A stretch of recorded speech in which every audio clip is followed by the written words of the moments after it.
ഇന്ന് നമ്മൾ പഴം വെച്ചിട്ടൊരു പലഹാരം ഉണ്ടാക്കാൻ പോകും. പഴം നെയ്യിൽ ഇങ്ങനെ വാട്ടി എടുക്കുക.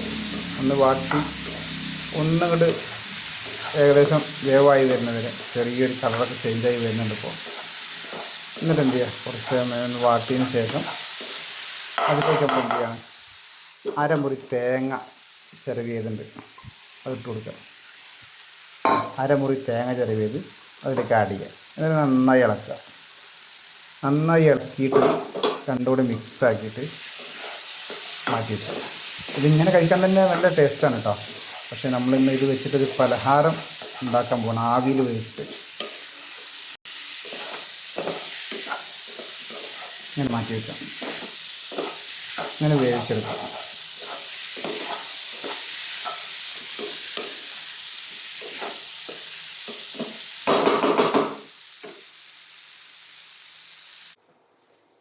അപ്പോൾ നമ്മൾ പഴം കിട്ടിയിട്ടുണ്ട്.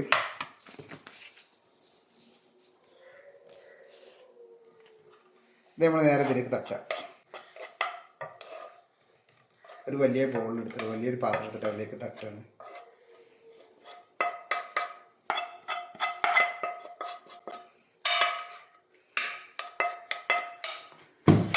അതിൻ്റെ മുകൾക്ക് ഇത് നല്ല അരിപ്പൊടി കേട്ടോ, ഇത് കുടിക്കും. അരിപ്പൊടി ഇടുക. അതിന് മുകൾക്ക് ഒരു ഇച്ചിരി റവയും കൂടി ആഡ് ചെയ്യുക.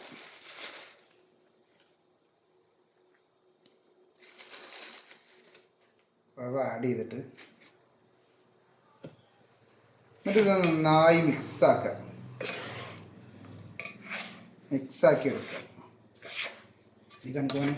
ഈ കണിക്ക് മോനെ കാണുന്നുണ്ടോ? മിക്സാക്കി എടുക്കുക. ഒരു ഇച്ചിരി കൂടി അരിപ്പൊടി വേണം.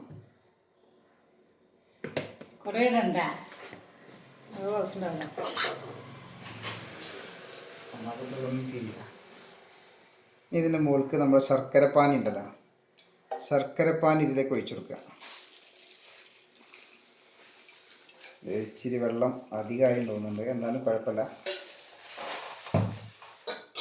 ശർക്കര എപ്പോഴും നമ്മൾ അരിച്ചിട്ട് വേണം വയ്ക്കാൻ, അല്ലെങ്കിൽ അതിൽ കല്ലും വേസ്റ്റുകളൊക്കെ ഉണ്ടാവും. ഇങ്ങോട്ട്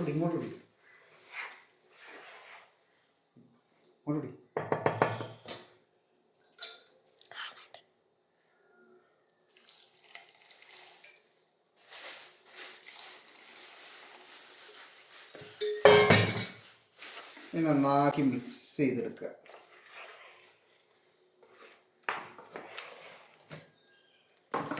ഈ മിക്സ് ചെയ്യുന്ന സമയത്ത് മധുരം ഒന്ന് ബാലൻസ് ചെയ്യാൻ വേണ്ടി ഒരു പിഞ്ച് ഉപ്പ് തിരിടുക. ഒറ്റ പിഞ്ചിട്ടാൽ മതി, അധികം ഇടുന്നത്. മധുരം ബാലൻസ്. പിന്നെ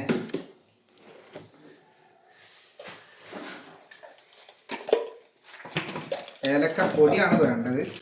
അപ്പോൾ ഏലക്ക പൊടിച്ചതില്ലാത്തതുകൊണ്ട് നമ്മളൊരു 4 ഏലക്ക ഇതിലേക്ക് ചതച്ചിടുന്നുണ്ട്.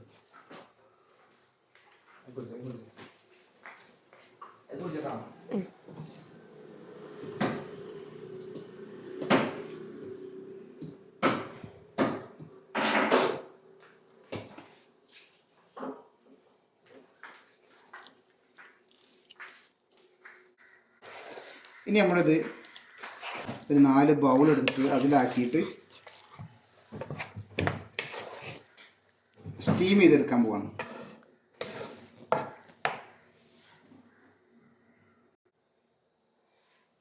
നമ്മളിതിനെ പറ്റിയ പാത്രമില്ല കേട്ടോ. ചെറിയ ഒരു 3-4 ബൗളാണ് വേണ്ടത്. അതില്ലാത്ത കാരണം നമ്മൾ ഒരിച്ചിരി ഒരല്പം എണ്ണ തടവിയിട്ട് ഒരു പാത്രത്തിലിട്ടത്. ശരിക്കും വാഴൻ്റെ ഇല അല്ലെങ്കിൽ അതുപോലത്തെ എന്തെങ്കിലും ഇല വെച്ചിട്ടാണ് ഇത് ചെയ്യേണ്ടത്. എന്നിട്ട് കറക്റ്റ് റെഡിയായി കിട്ടും. ഇതിപ്പോൾ നമ്മളടുത്ത് അതില്ലാത്ത കാരണം നമ്മൾ എന്ത് ചെയ്യാണ്, തൽക്കാലം നമ്മൾ കുറച്ച് എണ്ണ തടവിയിട്ട് കുറച്ച് നെയ്യ് തടവിയിട്ട് നമ്മൾ എന്ത് ചെയ്യണം, ഇതുപോലത്തെ ഒരു ബൗളിലാക്കി വെക്കുക. ഇത് പറ്റുന്ന ആൾക്കാരൊക്കെ ഉണ്ടാക്കി നോക്കുന്നുണ്ട്. നല്ലൊരു റെസിപ്പിയാണ്. ഞാൻ നേരത്തെ ഉണ്ടാക്കിയിരുന്നു, പക്ഷേ പാത്രങ്ങൾ ഇവിടെ നമുക്ക് പാത്രം സൗകര്യം ഇല്ലാത്ത കാരണം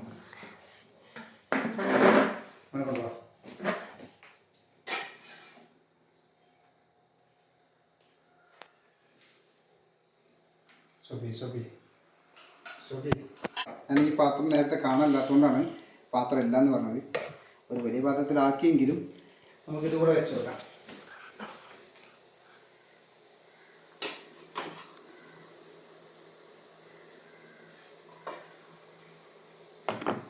നമ്മൾ ചെറിയ ചെറിയ ബൗളുകളിലാക്കിയിട്ട് ഇത് വെച്ചെടുക്കാൻ പോവാണ്.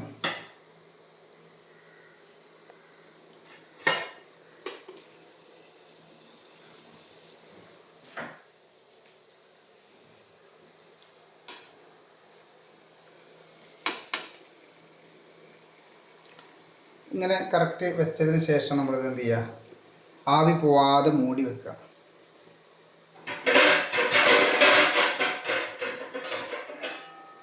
ശരിക്ക് ഇഡ്ഡലിയുടെ പാത്രത്തിൽ വെക്കുകയാണെങ്കിൽ വളരെ ഉപകാരമാവും.